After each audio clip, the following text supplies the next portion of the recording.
Matius 5 ayat ke-33-37 berkata, "Kamu telah mendengar pula yang difirmankan kepada nenek moyang kita, jangan bersumpah palsu, melainkan peganglah sumpahmu kepada Tuhan. Tetapi aku berkata kepadamu, janganlah sekali-kali bersumpah, baik demi langit, karena langit adalah tahta Allah, maupun demi bumi, karena bumi adalah tumpuan kakinya, ataupun demi Yerusalem, karena Yerusalem adalah kota raja besar.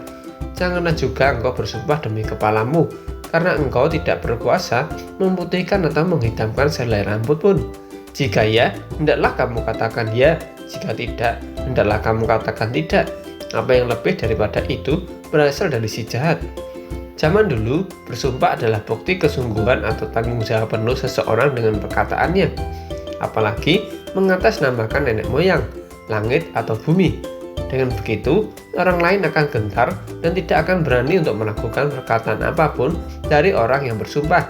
Nyatanya, sumpah sering disalahgunakan dan menjadi hal yang mudah diucapkan sehingga dampaknya adalah sumpah palsu. Sumpah yang dianggap sebagai tolak ukur kebenaran karena seakan-akan meminta perlindungan ilahi sebagai landasannya justru disalahgunakan. Atau dengan kata lain, justru mencemarkan makna sumpah itu sendiri. Sebenarnya, pesan dalam perkataan Tuhan Yesus di sini sangat sederhana, yaitu berkatalah apa adanya. Memang lebih mudah dikatakan daripada dilakukan, terutama bagi seseorang yang memang lebih sering berkata-kata, baik secara lisan atau melalui di dunia digital. Hal ini terlihat sederhana tapi dampaknya sangat signifikan. Begitu ada seseorang yang melakukan kesalahan ucapan, ujaran kebencian, berkata bohong, bahkan sedikit melenceng dari fakta yang ada, bisa berbuah menjadi sesuatu yang viral, kontroversial, dan menyinggung kelompok-kelompok tertentu, dan akibatnya bisa berkembang menjadi tindakan pencemaran nama baik, bahkan sampai dipolisikan. Dan sering terjadi bagaimana seseorang takut berbicara sebenarnya karena melakukan kesalahan, menyembunyikan dosanya, dan takut kelemahannya dibongkar, sehingga muncullah perkataan-perkataan yang tidak sebenarnya, bahkan kebalikan dari kebenaran, yaitu bohong. Ketika kita berbohong dan tidak berkata-kata sebenarnya karena tekanan dari luar, sebenarnya kita sedang menyangkal Yesus, karena Yesus sendiri adalah kebenaran. Selain kebenaran itu, bukanlah Kristus.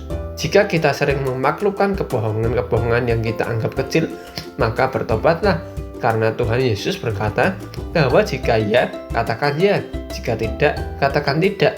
Artinya, sama sekali tidak ada ruang terhadap kebohongan yang sering kita anggap biasa. Katakanlah apa adanya dengan hikmat dan tentunya dengan kasih.